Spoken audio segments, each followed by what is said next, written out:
1998 की बात है दोस्तों। यूपी का जो सबसे बड़ा शूटर होता है उसके सीने में 7 गोलियां मारी जाती हैं और उसके साथ जो उसका दोस्त होता है उसे 4 गोलियां मारी जाती हैं। ये कौन मारता है? दिल्ली की पुलिस एसटीएफ जो होती है वह लगातार मुन्ना बजरंगी की खोज कर रही होती है और उसी दौरान जब मुन्ना बजरंगी वो मिलते हैं तो घेर के लगातार उसका इनकाउंटर करने की कोशिश करते हैं और उसे लगातार गोलियां मारते हैं।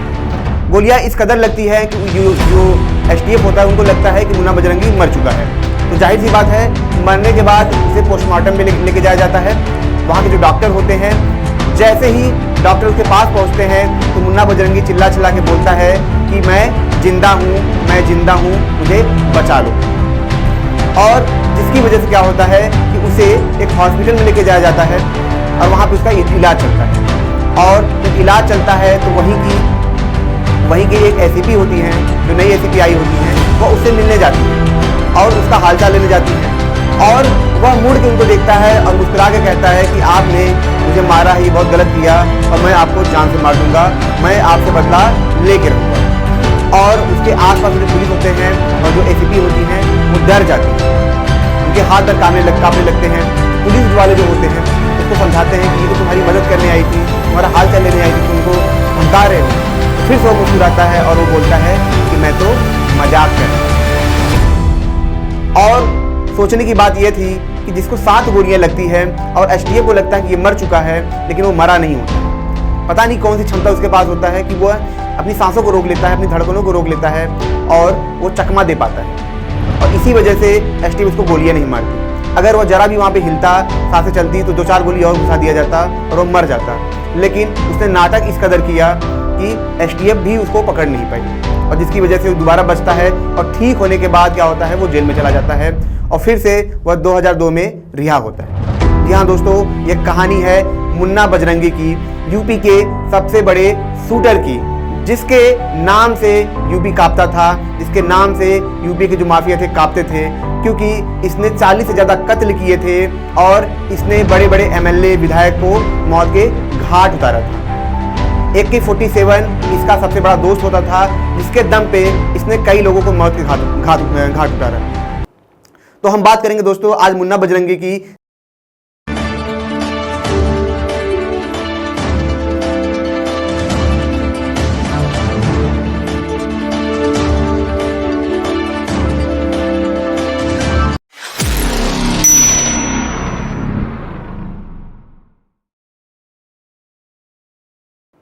तो महज 8 से 9 साल की उम्र में जो जुर्म की दुनिया में उतरता है मुन्ना बजरंगी, आज हम उसके बारे में चर्चा करेंगे। जी हाँ दोस्तों, मेरा नाम है रविशंकर तिवारी और क्राइम वर्ल्ड में आपका बहुत बहुत स्वागत है। तो दोस्तों बात करेंगे मुन्ना बजरंगी के बारे में, जो एक सामान्य घर से होता है, जिसका नाम प्रेम प्रकाश होता है। बचपन में जिसके माता पिता ने प्रेम प्रकाश रखा होता है, उनके माता पिता का सपना होता है कि मेरा बेटा एक अच्छा इंसान बनेगा, काफ़ी कुछ करेगा। लेकिन मुन्ना बजरंगी का पढ़ाई में ज़्यादा मन लगता नहीं है, पढ़ाई में बहुत अच्छा कर नहीं पाता है, इसीलिए जो क्लास 5 में जाता है उसके बाद ही क्या करता है, वो पढ़ाई छोड़ देता है। फिर क्या था, फिर मुन्ना बजरंगी धीरे धीरे बड़ा होता है और 17 साल की उम्र में इसकी शादी कर दी जाती है। जैसा कि आपको पता है पहले क्या होता था, शादियाँ जल्दी होती थी, तो महज 17 साल की उम्र में इसकी शादी कर दी जाती है। लेकिन मुन्ना बजरंगी को क्या था, बहुत बड़ा माफिया बनने का बड़ा शौक था, गुंडा बनने का बड़ा शौक था, लोगों को डराने का बड़ा शौक था, लोगों को मारने का बड़ा शौक था। इसको मतलब इसके अंदर वो चीज़ें पहले से ही थी। अब क्या होता है कि मुन्ना बजरंगी काफ़ी चीज़ें करने लगता है, लोगों को धमकाने लगता है, मारने लगता है। और जब इसकी शादी होती है तो इसके पास 250 रुपये आते हैं और 250 रुपये से क्या करता है, यह एक कट्टा खरीद के लाता है। कट्टा खरीद के रख लेता है, फिर कुछ दिन बाद एक और कट्टा लाता है, इसके पास 2 कट्टे हो जाते हैं और ये इससे काफ़ी लोगों को धमकाता रहता है। लेकिन फिर एक दिन क्या होता है कि जो मुन्ना बजरंगी के चाचा होते हैं वो क्या होते हैं, मार्केट में जाते हैं और मार्केट में क्या होता है कि इसके चाचा से झड़प हो जाती है, किसी से गाली गलौज हो जाता है और उनके चाचा की काफ़ी पिटाई भी होती है और मुन्ना बजरंगी को यह बात पता चलता है। और जैसे ही मुन्ना बजरंगी को यह बात पता चलता है तो जाहिर सी बात है वो अपना कट्टा निकालेगा और कट्टा निकाल के जाता है, उसको जान से मार देता है, उसको कई गोलियां मारता है। अब क्या होता है कि मुन्ना बजरंगी उसको कई गोली मारता है, जाहिर सी बात है वो नाबालिग था, इसीलिए उसको जेल में डाला जाता है, पर कुछ वक्त के बाद उसको छोड़ दिया जाता है। अब क्या होता है कि मुन्ना बजरंगी धीरे धीरे धीरे छोटे मोटे अपराध करता रहता है, लेकिन इसके दिमाग में एक चीज़ रहता है कि इसे बड़े माफिया की तरह बनना है, बड़ा डॉन बनना है, पूरे यूपी में छाना है और दूर तक जाना है, इसके दिमाग में ये इसका टारगेट रहता है। तो जाहिर सी बात है इसको ये पता होता है कि अगर मुझे बहुत दूर तक जाना है, मुझे बहुत बड़ा बनना है, तो मुझे ऐसे लोगों से मिलना होगा जो जिनका दबदबा अभी चल रहा है। अब बात करते हैं जब यह मुख्तार अंसारी के हाथ आता है, ठीक है, जब मुख्तार अंसारी के साथ मिलता घुलता है, वहाँ पे काम करता है, लेकिन उससे पहले भी क्या था, ये बहुत सारा कांड कर चुका था। कांड क्या था, 1995 की बात है कि जो बनारस में महात्मा गांधी करके एक विद्यापीठ मतलब यूनिवर्सिटी करके है, तो वहाँ पे क्या होता है कि जो चार होते हैं, मतलब चार दोस्त होते हैं जिन्होंने चुनाव पहले जीता हुआ होता है, मतलब पहले चुनाव जीत चुके होते हैं वो, ठीक है, तो उसमें मुल्लू थे, ऐसे करके 4-5 लोग होते हैं। तो उनसे इसका थोड़ा सा भिड़ंत हो जाता है। अब क्या होता है कि उन चारों को इसको मारना होता है। तो 1995 की बात है, मैं आपको बताऊं, 1995 की बात है दोस्तों, कि ये AK-47 लेके जाता है और AK-47 ले जाके क्या करता है, उन चारों को ये भून देता है, चारों को खत्म कर देता है, मार देता है। अब यहाँ पे क्या होता है, मुन्ना बजरंगी का काफ़ी ज़्यादा नाम उठता है, काफ़ी ज़्यादा इसका नाम उठता है, और जाहिर सी बात है धीरे धीरे पुलिस भी इसका पीछा करने लगती है। फिर उसके बाद क्या होता है, कुछ साल के बाद ही 1997 की बात है कि एक वहीं पे क्या होते हैं कि ब्लॉक प्रमुख होते हैं, ठीक है, तो उनसे इसका कुछ विवाद चलता है और उनको भी ये जान से मार देता है।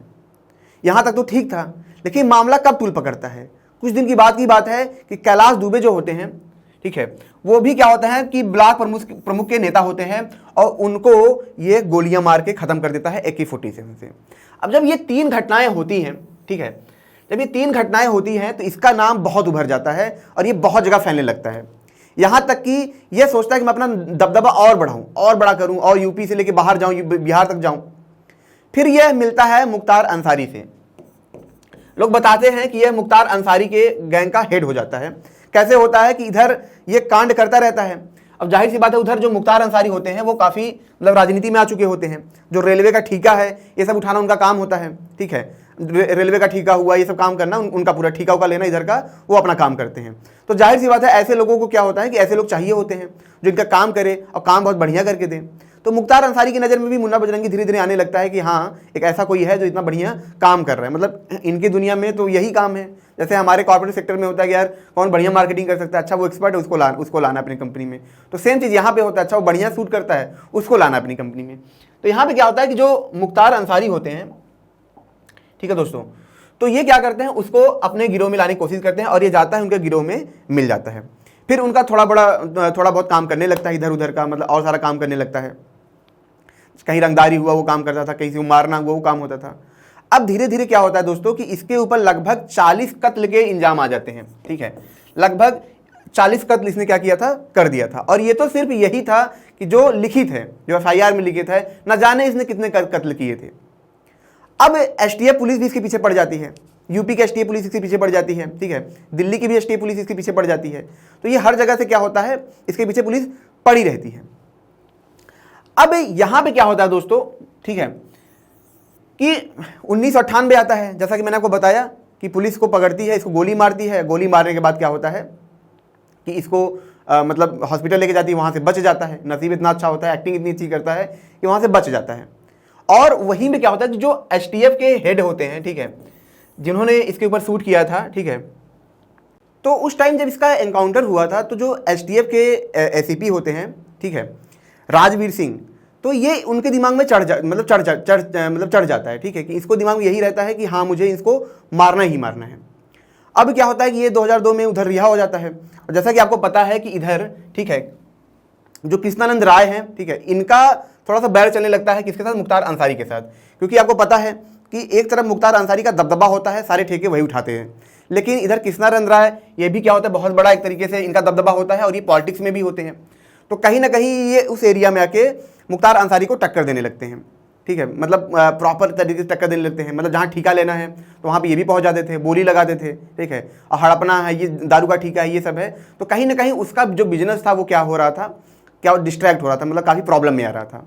और वहीं दूसरी तरफ क्या था कि जो मुख्तार अंसारी है उसका दबदबा कम हो रहा था, उसे लॉस हो रहा था। और उधर मुन्ना बजरंगी जब छूट के आता है और इन दोनों के जो गुट होते हैं उसमें काफ़ी ज़्यादा भिड़ंत भी होती रहती है, 2-4 बार भिड़ंत हो चुकी होती है, ठीक है। तो ऐसी स्थिति वहाँ पे बनती है। और उसी दौरान लोग बताते हैं कि जब एक बार मुन्ना बजरंगी की भिड़ंत हुई तो मुन्ना बजरंगी को कई गोलियां भी लग गई। तो जब गोलियां लगी तो जो मुख्तार अंसारी था उसने काफ़ी उसकी मदद की, काफ़ी उसकी सेवा की, काफ़ी उसकी हेल्प की, काफ़ी देखभाल किया, काफ़ी बढ़िया से पालन पोषण किया, काफ़ी सपोर्ट किया। तो जिसकी वजह से जो मुन्ना बजरंगी था और करीब आ गया किसके, मुख्तार अंसारी के, एकदम उनका राइट हैंड हो गया, उन्हीं के लिए एकदम डेडिकेट होकर काम करने लगा और सब कुछ उनके लिए ही करने लगा। लेकिन इधर जब कृष्णानंद राय का जो दबदबा था बढ़ता जा रहा था तो जो मुख्तार अंसारी का जो एम्पायर है वो हिल रहा था। तो इसीलिए मुख्तार अंसारी जो अंसारी होते हैं वो क्या बोलते हैं मुन्ना बजरंगी को कि एक काम तुम मेरे लिए करो, तुम कृष्णानंद राय को ख़त्म कर दो, इनको जान से मार दो। अब दोस्तों बात है 29 नवंबर 2005 की।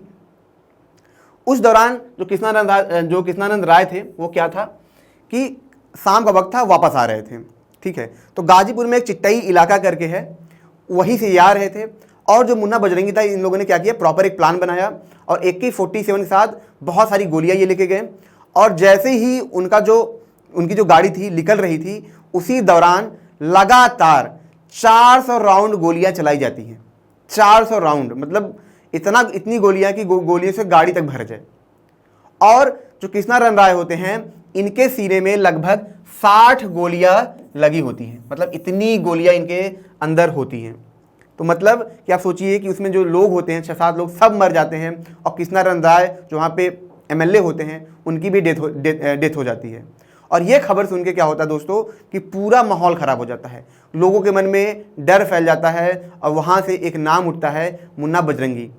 और उसके बाद से हर शख्स मुन्ना बजरंगी से डरने लगता है क्योंकि जिसने MLA को, इतने बड़े नेता को खुलेआम गोलियां मारी थी और वो भी इतना भयंकर गोलियां मारी थी कि उनके सीने में 60 गोलियां मिली थी। तो आप सोचिए फिर क्या हालत होती है। अब क्या था कि यहाँ पे जब ये मामला आता है तो बहुत ज़्यादा मामला ख़राब हो जाता है। अब यही था कि हाँ कैसे भी करके इसको मारना है, मुन्ना बजरंगी को ख़त्म करना है। तो जो यूपी पुलिस होती है वो और बढ़िया से काम करने लगती है और सीरियस होकर काम करने लगती है और इस बार पूरा रोल होता है कि कैसे भी करके इसको ख़त्म करना है। मुन्ना बजरंगी को ये बात पता चल जाता है कि अगर मैं यूपी में रहा तो यहाँ पे मारा जाऊँगा, इसीलिए क्या करता है पहले दिल्ली जाता है। दिल्ली जाने के बाद कुछ लोग बताते हैं कि वहाँ कुछ दिन रहता है, फिर वहाँ से ये मुंबई जाता है, मुंबई से साथ जो दाऊद होते हैं उनसे भी मिलता है, उनसे मिलने के बाद ये क्या करता है फिर से दिल्ली आ जाता है, ठीक है। अब यहाँ पे ये एक चीज़ और हो जाती है, ठीक है। जैसा मैंने आपको बताया था कि जो ACP थे जिन्होंने इसका इनकाउंटर किया था, मारने की कोशिश की थी, 2007 में उनकी मौत हो जाती है, उनके भी ऐसे हत्या कर दी जाती है। और सोचिए वह जो ऑफिसर थे उनको Z+ सिक्योरिटी दी गई होती है, उसके बावजूद भी उनकी हत्या हो जाती है। और कहीं ना कहीं इसके पीछे जो नाम निकल के आता है वह नाम किसका होता है, मुन्ना बजरंगी का होता है। अब यह मामला और भी ज़्यादा खराब होने लगता है, ठीक है। और यह क्या करता है, दिल्ली में जाके रहता है। और दिल्ली में कैसे रहता है, यह दिन भर ऑटो चलाता था और रात में आके रहता था और वहाँ पे 1-2 साल तक इसने बढ़िया लाइफ जी, नॉर्मल इंसान की तरह जिया क्योंकि कोई इसको पहचानता नहीं था। फिर एक दिन ये गलती कर बैठता है। गलती क्या करता है, गलती इसकी ये होती है कि यह क्या करता है, रंगदारी मांगता है किसी दिल्ली के बड़े बिजनेसमैन से। बोलता है कि मुझे इतने पैसे दो, अगर पैसे नहीं दिए तो मैं तुम्हें मार डालूंगा क्योंकि मैं मुन्ना बजरंगी हूँ। अब वहाँ से क्या होता है, जो बिजनेसमैन होता है वो क्या करता है कि तुरंत पुलिस को जाके बताता है कि ऐसे मुझे धमकी मिली है। और पुलिस ट्रैक करके क्या करती है, इसको पकड़ लेती है। जिस कमरे में पकड़ती है वहाँ पे 2 लड़कियाँ होती हैं और ये होता है। और जैसा कि मैंने बताया जब पता किया जाता है तो पता चलता है कि ये तो ऑटो चलाता था, ये 2 साल से ऑटो चला रहा था, नॉर्मल लाइफ जी रहा था। तो यहाँ पे ये था। कुछ लोग तो ये भी बताते हैं कि मुन्ना बजरंगी ने जानबूझ के दिल्ली पुलिस के सामने क्या किया, सरेंडर किया, नहीं तो क्या होता कि STF उसको मार डालती, क्योंकि अगर वो यूपी पुलिस सामने सरेंडर करता इसको मार दिया जाता। अब जैसे ही इसको पकड़ लिया जाता है तो इसके ऊपर क्या होता है कि केस चला जाता है और इसको इलाहाबाद के जेल जो होता है, नैनी जेल में, वहाँ पे इसको भेज दिया जाता है। कुछ दिन तक ये वहाँ पे रहता है। कुछ दिन तक रहने के बाद क्या होता है, फिर इसको बागपत जेल में लाया जाता है, ठीक है। बागपत जेल में इसको लाया जाता है और जिस दिन इसको बागपत जेल में लाया जाता है, ठीक है, उसी दिन एक और शख्स को तिहाड़ जेल से लाया जाता है। अब जरा सोचिए कि जिस दिन मुन्ना बजरंगी को बागपत जेल में लाया जा रहा है उसी दिन एक शख्स को, जो एक माफिया है, आतंकी है, ठीक है, हम खूनी है, उसका नाम था सुनील राठी, उसको भी उसी जेल में लाया जाता है। और दोनों जैसे ही वहां पे आते हैं तो लोग बताते हैं कि दोनों के बीच में क्या होता है, मुठभेड़ होता है। और लोग ये भी बताते हैं कि मुन्ना बजरंगी फिर उसके बाद मतलब गन रखना छोड़ दिया था, काफ़ी ज़्यादा गन नहीं रखता था, यहाँ तक कि वो पॉलिटिक्स में उतरना चाहता था। जैसा कि मैं आपको बताऊं कि मुन्ना बजरंगी कई बार मतलब चुनाव भी लड़ चुका था। एक बार अपने लड़ा तो हार गया, वाइफ को लड़ाया तो हार गया, क्योंकि इसके दिमाग में ये था कि पॉलिटिक्स में जाके मैं बच सकता हूँ, क्योंकि इतने कत्ल ये कर चुका था। तो दिमाग में ये था कि पॉलिटिक्स में जाके ये सब कुछ खत्म कर सकता है और एक नई जिंदगी जी सकता है, दिमाग में इसके ये था। लेकिन यहाँ पे कुछ होने वाला और था। जैसे ही ये बागपत जेल में आता है, ठीक है, सुनील राठी से इसका सामना होता है और दोनों तरफ से क्या होता है, फायरिंग होती है। और उसी फायरिंग में क्या होता है कि जो मुन्ना बजरंगी होते हैं उनको मार दिया जाता है। और जैसे ही ये मारा जाता है, उसकी फोटो इमेज सामने आती है कि उनके सर में गोली लगी है और वो गिरा पड़ा है वह इंसान। और यह न्यूज़ हर तरफ फैल जाती है, चारों तरफ फैल जाती है कि मुन्ना बजरंगी जो है मारा गया, मारा गया, मारा गया। ठीक है, तो बहुत सारे सवाल भी उठते हैं, लेकिन आखिर में ये कुख्यात अपराधी था, ठीक है, जिसने पूरी यूपी में दहशत फैलाया था, जिसने न जाने कितने लोगों को मारा, न जाने कितने लोगों का कत्ल किया।